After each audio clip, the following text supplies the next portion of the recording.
Malo tau te lava ke fia fini.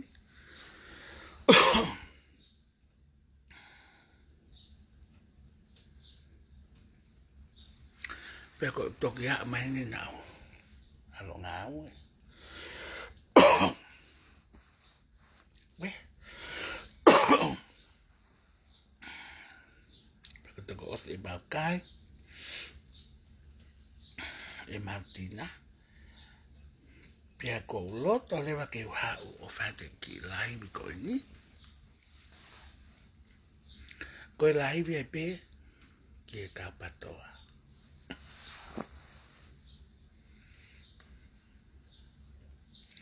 Ko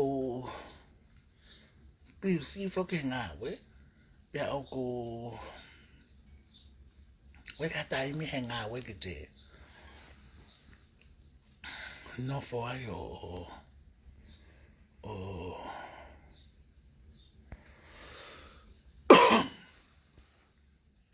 Facebook amo. Ha fo. Pea ko fogmen ki ape o ni hake e telefoni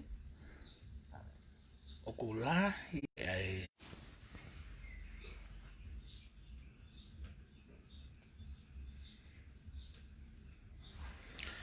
lahi e ai meili mai ki ona ko mea ko kata hoko o laivi ke ave ai hoto mata ave ai mo e pesi i maman Felipe. That's what's funny.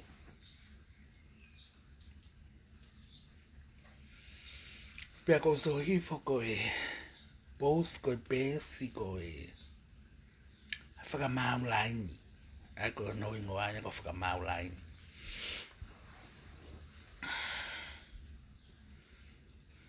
Ko o ke traha me ai te nau laivi ki ai. O ko ai ko no ko e nau share ko e ku o ke nanga to share e video for screenshot i pe au fo i tā hok fo i tā i he video o share ki ho nau o share ki e nau pesi aia ko pesi ko toko tā ko pesi ko ni na hanga share ko ni ai au screenshot e ku hoku picture ko ni he ku live o share ki pesi ko e patoa ko hingoa ko whakamau line ka nge ko lau ko me e ko whakaori ai ko e nau share hoku e minsi i miso leiti tai o ka ke nana to share e video ai ko no moni fo ka ke nau maka taki hono share e video ko hono ta aki at ko honau palaku hona whakarieria pea ko ene caption ko ene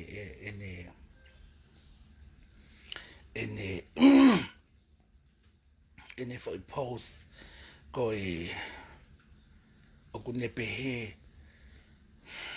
pe ko ai ek mata e tohi o mau ke kai tatau pe whaka uri mea re tatau pe au ka pau te tau mate te tau ke hoko pe ko ke re motu mo on pe ia kai te kai tatau koe mo au pe kai te he ka melele tatau koe mo au pe kai ke tatau no fo anga o mo au kai ke tatau ho vala o mo au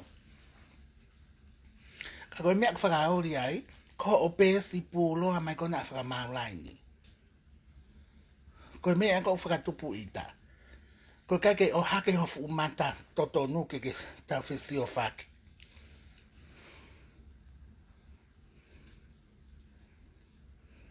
hange pe ko tāt ko ni I have nothing to hide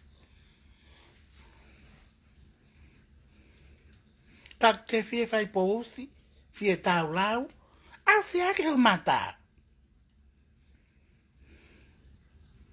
pe ko hange mai ha mui ha pulu pe ko hatungai ko ha hosi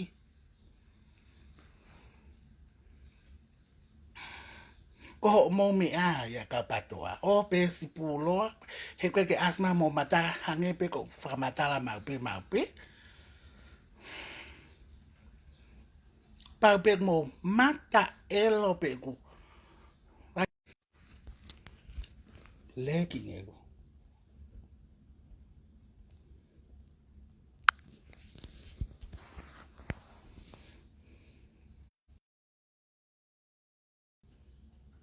ko hala pe o mo mata elo pe ti form ho mo wafi ka mo fi tau lau ase ke pes mo oni hek mon he mata mi tau lau ke fangan pes pulo ka kwange ko lau ko me bet ke fa ka ho mo pes pulo pe elo ho mo mata pe ku hange mai tungai ko ha hosi tala ka fra mau lai ni ka fie posi me as mai ho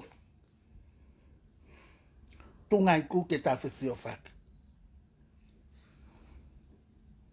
pe ke te ta ta ko mo au o te ke ta ta mai ko ya a ko ki a al ko fra ta ka po fa le malo lo ka to ka patoa o ai ke o mai fra ta mai mo to ka te au he ke ilo ta ha mo pe ke te ke no fo fa le ta ko mo au he ko fare o ko mention pe te ke he ka me le tata ko mo a pe te ke kai me ka tata ko mo a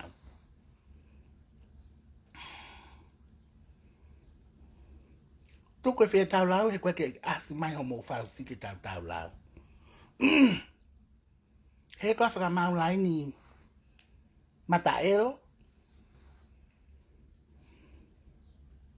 pe ko ko ya o fa loto ko ta e pot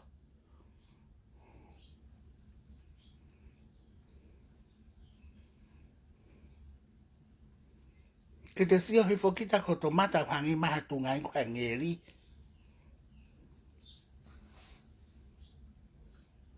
na ke pe he ku ke talavo ho o lai bi hai mai ko ho mata tata to fe mo mu ye ngeli o pala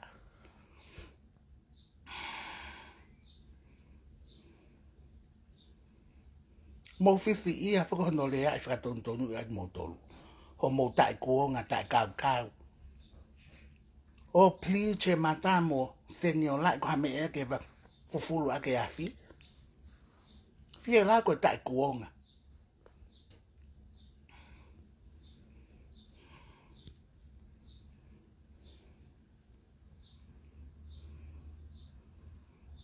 pe ko kai pe ke poto fu matai po fale malo lo ya ko na ko tilila ko lai vi ko fakale le na fai pe a sabate ko ango fu an te tau auta to ke ope ka ko te sio e fo le tilila ko to fu fela o kange ma tungai ko hapulu tata puli ho to aba pe ke o ko ku ke ma ai pa ke ma pe ko hai ko ke ka pe ka kai ai pa ke o i fu ke ma fu mata o kange ma fu tungai ko hapulu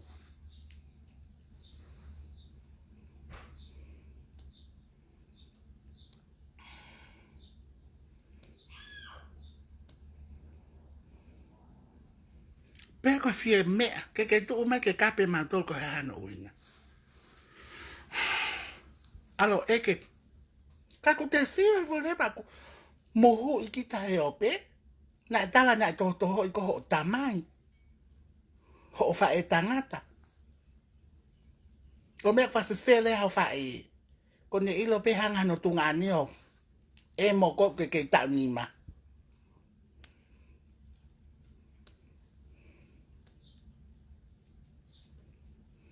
ta tu ko ai le kai ka ma mere ko au hala family o ke bele ko family ko ko family lotu mo family nga ke mo ilo ka patoa mo fonu e pala ku whakarere ki no ha. Whakamala I ia. Whakamala ia pia tirila katoa mo ka mui mui. Alo mo koe o whaloto fix ho mo pala ku kona o hake he o pe. Ai pa te mahe te hao laiwi hai hai ima mo te fonu he pala ku.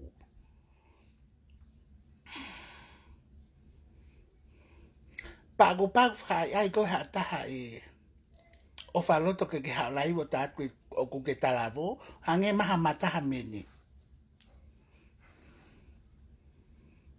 Hono fufulo ake e siti. Pea ko loto mai ke whetau lak mo koe o whaloto. I New Zealand. Sai ho whetau lak ak mo kakai kona ku ke ko au ya ko kehe au. Te tā e a ko toho loto hala ke to haka polisio a whakahu. Tala mai mo hako intia kula ko kolonga hele monga ini.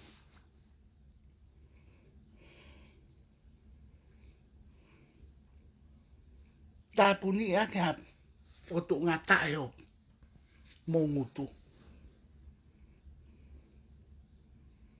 Pea koe ose ngohanga kum whakatotolo koe pe kuke no whewhi. He koe kakai kona mo whetuku aki holo he Facebooka o kou ilo lele e whahingai.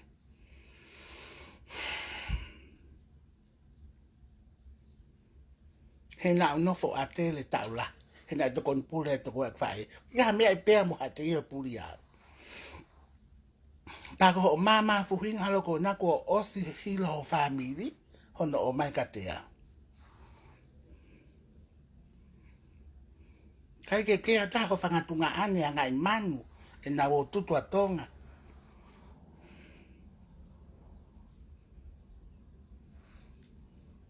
Whakaori.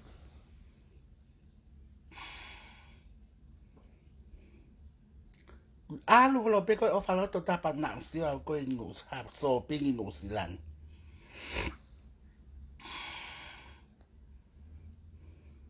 Ko toksio au ko a whakamui. Tau tā mate peke tok hawe ka polisio tā ofi. O ka pau te nā mai ku ke kei mo ui. He ko ku tā pe ko malake te te ho elelo.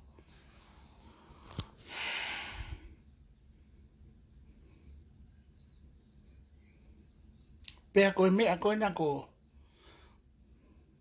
o se mala ia o whaloto. Tirilan ene whakamala ia. He koe na e mo pehene. Tunga ane koe mea whakasele ane whae koe ilo na whakamala ia.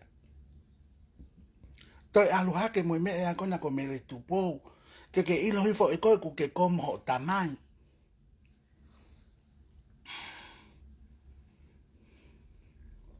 Mo whakamala ia. Ko mo mala peha ke toi osi. Pako e kātoa ka kai koe nai patoa. Nau sa ip nan toi whakamala ia. He koe nau lai fia. Best puloa ke fufu iho mo whakarieria.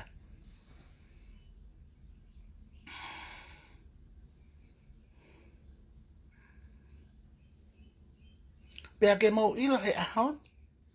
Koe whai whekau. O kou whahu loa au he whai whekau. Pea ke mawanga I manu mato hange koe na ko mo post se Facebooka. Pea koe ke ha family o tila mo whai whekau. Alu ko whakamama o te ha ko whakawhios maha mo family whakamala ia ke whai whekau.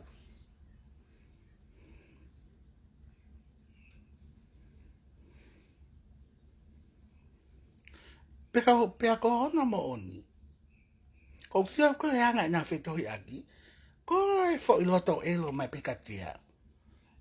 Ko loto elo mai o pehe. Na whaasi o pehe kulai vi. Na pehe na toka whewhini. Ko kulai vi na ostala atu. Ko au koe leiti. Ka ku heka ke moulaka moto de au he whakawhewhini.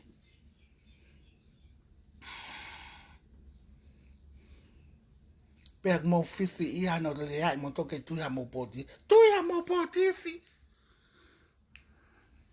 Pe ai haka ha mo ta fo tu mai me ake tau. Fe au whakaha. Mo ilo au na Filimisi no Silani. He mis a kauleitia Pasifiki. Ma he mis lalo to ngā ua. Ke mo ilo. Katoa Pasifiki. Takapate museo mo tolo hok tahe ku ke misi. He ka ke mo ilo e mo toko hal. Leitia au. He kuhange pe hok taha kuia ha mis hei lala.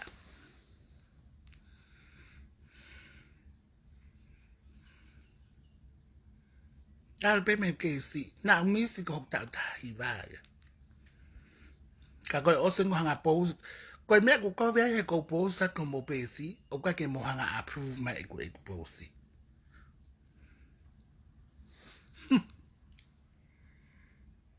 Waka haoli. Pe angata he ahoni.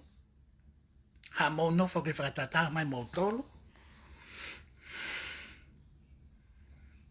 Whanga po whare malolo ka te au.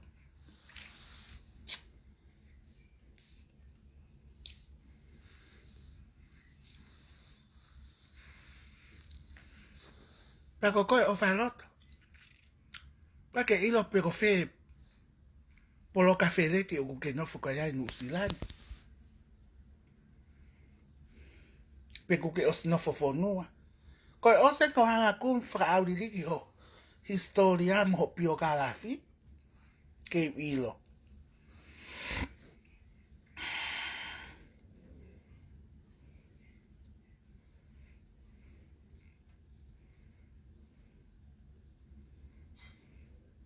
Lahi e tau lia.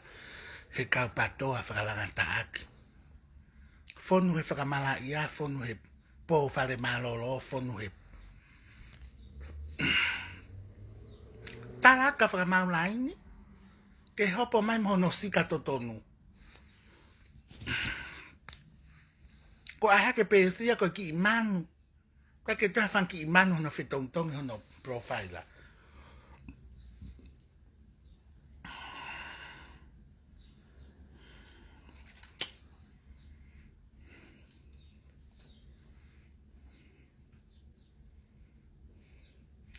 Pea koe mea kona ko mele tupouta le wakaola. Ka ku te ilo huifo ku te whoohake ke te tamai ko hia whakamala ia tau potai mamani. Pea tāpuni ake ha tae hongutu. Puli osi mo whea o te mo te asma me whakapalaku.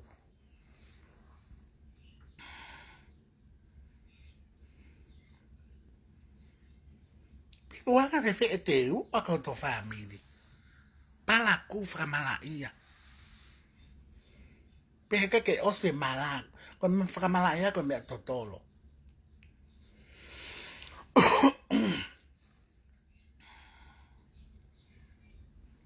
Nā ostalatu.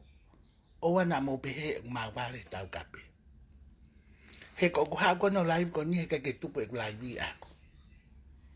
Ko ospen share te live ki maman fulipe.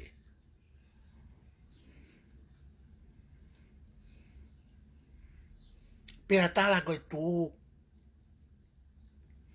oku na whaka wo pe na tol pe ai pe na paanga na tolo fai ake na ngai me ai no ke ave ya ki tonga. Ke ave ki tonga ki hai. O man tata ngā ue pe hengi o man family.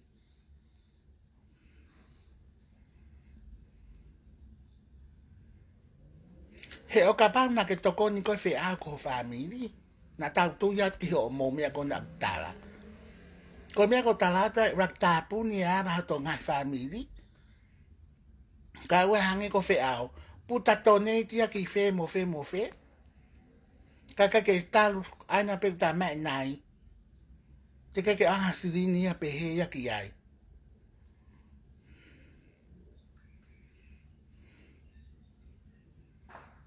Pe au sai pe ho o mo o ka pau ko ho mo to kon ki he masiwa. Ka ua te nofo ia o whaata mai ka mauto. Ka ko en pe ko tala tu ko ki ha masiwa i tonga.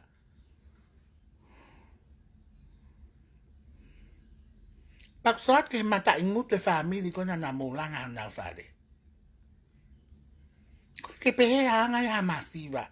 Ko kakai masiva na hampo. Pagapa ngutu masila frato mata pehe. Ta ko frai di fia. Ka ke fefa to konia ki he kakai pehe. Ka ko mo me afu ke hano use the people. Ke fai aki ho mo campaign ko na ke fale alia. Ta e poto ko mo tolu o talatu o fia he ke mo te pule anga.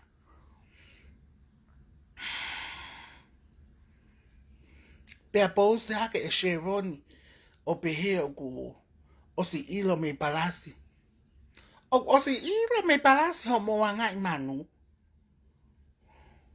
Kako ai hange hao ai lelei pehe ilo o afio pehe tamatu i ha mo wanga i manu. O afio i tamatu i ha mo wanga i manu ka he kai te moto e tu ki tonga. Ko mo nofo pehe na popo ai.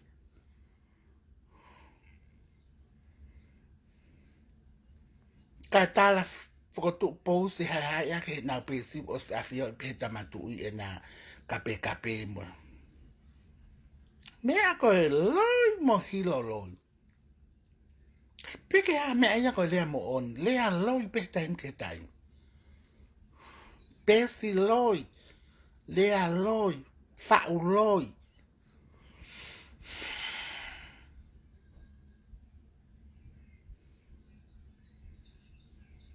Pe ako e fu hipo ia ko na ko tirila.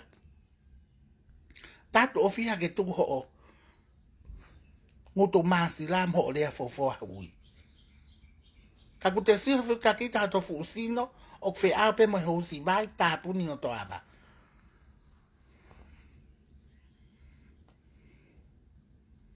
Na mo ho si vai ke maa me aia e na fu kalasino kona.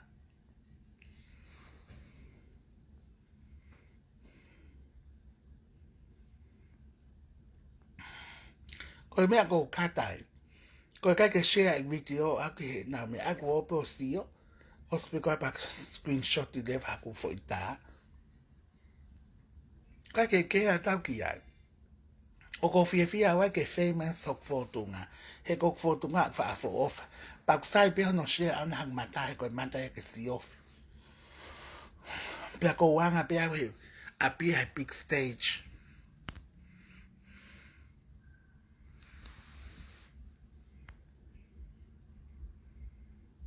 Mo ilok sino o ko wanga pe he apia he stage. Talo e ke yako mo ik ma pale. Ma pale pe me form 1 o ke form 6. Ko listo ngaya.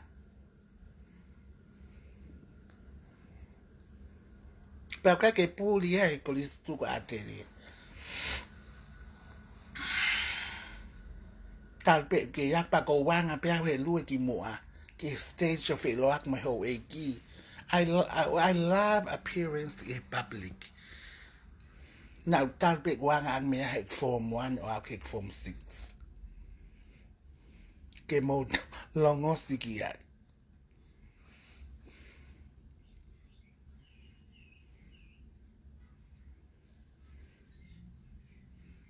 Pero na hawa nakake mi se to ha fi Philippines ko na galiti to nga.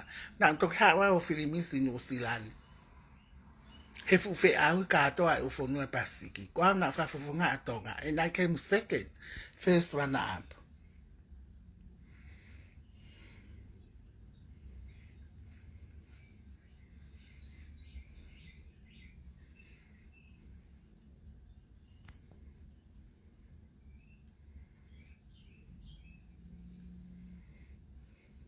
Mo fai pe e mo tolo e mea.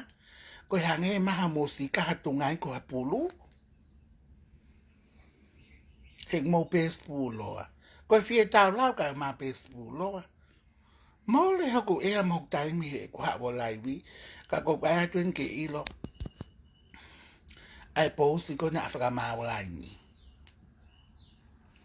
Ko klika ta pe si ko ki imanu. O se ki imanu hoko ki imanu. O se ki imanu hoko ki imanu. Pe ako te mana masi. Pau pe ko foto nga wangi hamanu.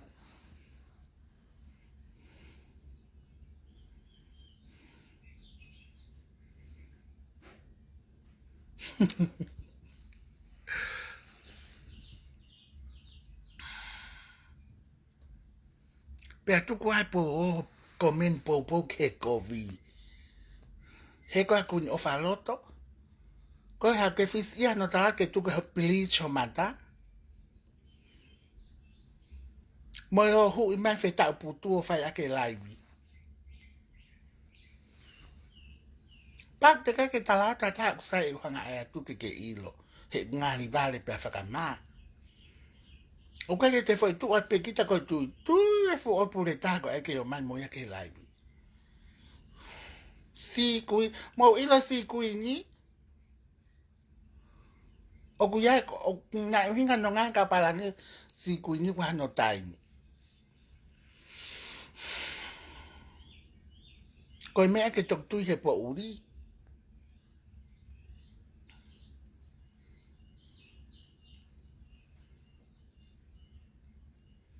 Pe agwe pe fangi sequence ya gute tu ya ka to balaka it's a closing sequence. Ko nga fu sequence ya ko na ko sequence na ke tan taka filoto po mate. And for decorations. Kai ke ha nga mo ma no fo murini. Ke mo ilo materials and what they are used for. Pe ngata he ahoni ai ke ilot he patoat. Ngata he ahoni ha mo no fo ke fratata mai mo to ka tia. He ka ke tau ka to.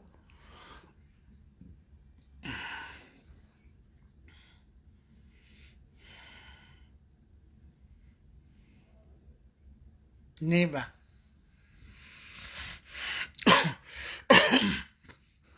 Pea he ka ke fo he ha lai bia ka mo tolu. He? O ta aki mo tolu mo fare i mo tolu. Mo poto. Takta he o fufulu no po fal manolo ke maa. Mo takta ngai ho mo fangi felet ko na mo no fo ai. Ke nam lele.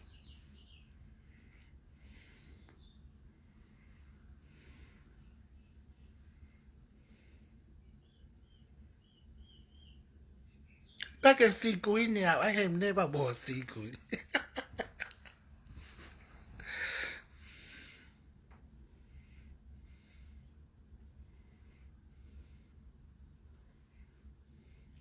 La he taule. Ko e na po si pe mo me ko tola fe ka wak mau it's based on jealousy. But ka ke post ma ka kai tangata ya ko it's all women. Very good. Ha me for lefa palango insecurities. He na we learn to hang hai lady o challenge model. He? Tu ke la wi ke me ha ha ba he ko ilo pe ya. Pe aku ko ka pa fa pe o mai o ko le i. Pe ko ai ho mo ma fa hi ko vi he ko ha ni fi ma. Ko na ave pe mo ma fa ko vi o papa se ha mo fa ta mai mo fa angolo mo family. What's the use? Kake ave ki maman ka ave lo pe family fa mala ia.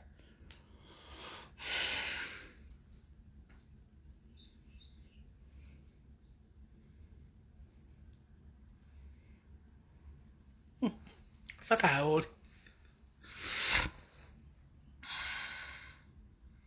Now, insecure na mo i tai me o ko api ai. Ai pe ko talatu, talu pe ko a stage out me ke a ko a o ki tai min.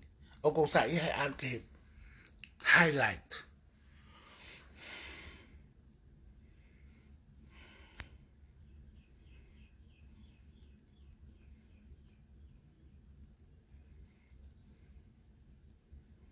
Ka ko no mo oni, ko e pa ke fo o mo pu ho e mata. E si o mai ki murini pa ko oh no ai halo pe o nga we ake me ke he kwa ke ilo o we ai no time. Pa we ngai material ki ho no me.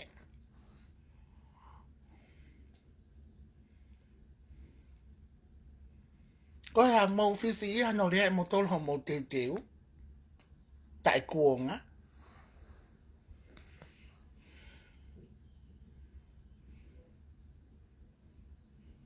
Ka ku te sio hi whakakita ku te fuhi he paraku.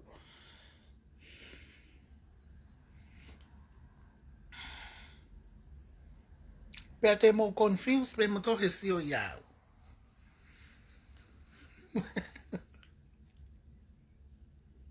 He kwa fo ofa ku kiri.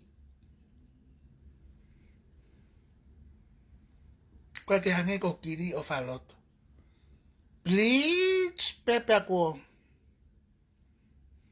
Wa veni pe hasi tu iha mahaki ke o no. Seni o lahi o mata.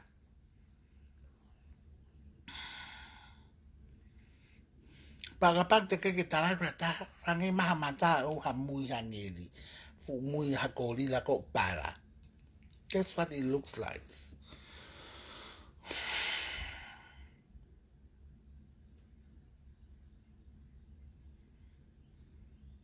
Pai ke tau kei, ilo he Australia ke kei o mamani no, whakahingoa ati mou tolu. Kai peke hali riu ia. Pea koe mea kona ko tirila ta mai. Ke sio hi whakato mata wangi hatunga i kuha. Elefani te.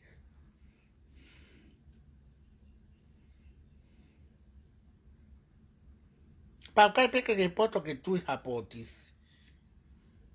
He kutu umai ho, ongo fufo i tawa o hangi toi arake ho peki o tuai. Tuke le lea fofo hawi tirila.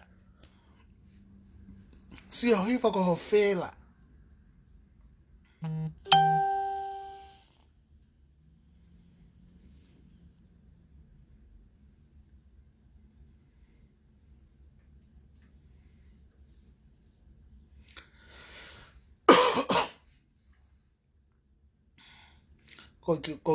Ko fia ane nai, ko ngasi meiri maa whaka cousin me Amerika na ave toko naki hok prataki Amerika o ave kau tako na nai. O le leang e mani koi mani o ke enga. O le leang e mani o ke ta mea ke whaka fofa ke frozen. Pea ko tala maa whankasi ni ko mea ngasi fia ai. Ko e toi whaka atu e totongi o mani o ke. Ke tala ke au katilia ko yanga e mea koe businessi. Anu pe ongo fulori aise e ua freestyle ua o. Tiri waho le mani o ke i Amerika.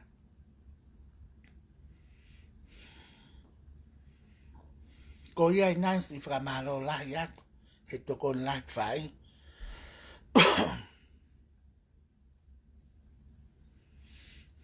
Pe awa te tokanga koe ki he lau kona atirila mo i kau patoa. Ange koe lau kona hatu whiwhine a mele tupo. Ko e nau palaku ana tuhe ka ke toi os. Mo loi. Ama he loi, tuku he loi. So hipo ko tirika na ke live. Kai pe ke hali riu ke tui hapotis. Pea ko siak mo le tai ek whare i ka nau to. Pea ai pe mo te maa he te hao live. Lai e tau rea. Whiunga e live. Kau alokai e hiki ngā waha ko o sky ka nau loto ke wā live. Kai toko hoka te tau live a pumo. Kau patoa. Owa nā mō pehe te whohi hao tāre atu ho mō post kuna. Sai, kwa ke kea ki ai. Screenshot hok taha ave mamana, I don't care. Tapu pe na mō screenshot I ha mea whikau ak mō my family. He ko e kutoki. Kwa ke mō poto he rak live ko ia, eh? Whai pe ho mō live, whai mai pe ka, not my family.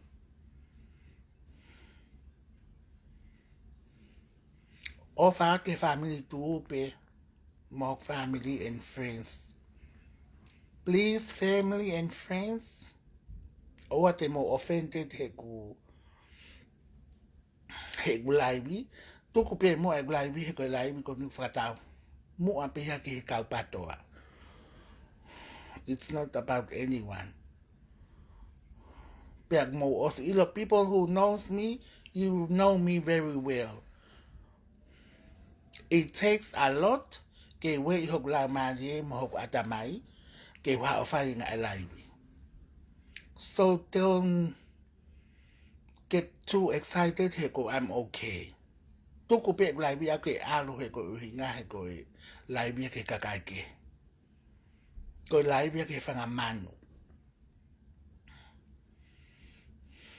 Ko ye patoa pa mo he ka ke mo fo hono pousi au pousi hoko pa ko fie au he ku ho mo hanga pousi au o toho aki I mai ho mo tokanga ka te au tuku no ai family tu ia he kwa ke si no for my family tu ia o le aka muto mo no fo tape mo tolu ia he ko ke iwi pia no tari at mo tolu ka ko whaka amuangi pana mo bes mo he pia ki a koe kun o whaloto no fo hena lot ke iki o te tawhitau laki he toki awa ke ka polisi ku ka ke tau kwa ke ilpe ku ke mana wa pika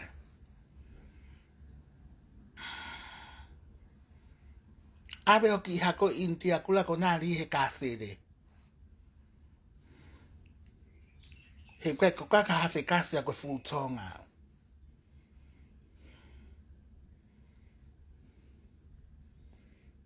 pia ko ke ila pe ko ka leti o ku take out how many behaviors time ko ma tafi huai o hangi ko ma puke frate volo te ke si o ko yai o faloto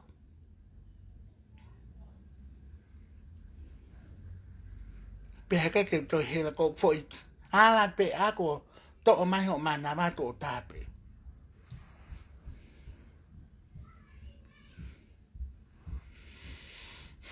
offer your family to work up here for your family and friends and real friends. Pakog motor ko nang wamasyo spy, share the video. Hey, kaya tuko na nga screenshot yung mata. Pero fielaw, ay may ni may manto at ang ataya patoa. Koso ay may may tama ko patoa. Kag fa fofa iya pasi. Kaya tayo patoa fa fofa iya.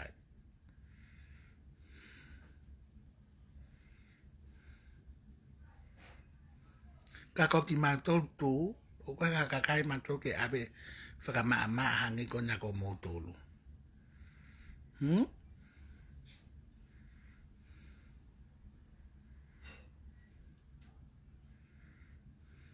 O whai kang motol ko toa, kau alo whai e kuki.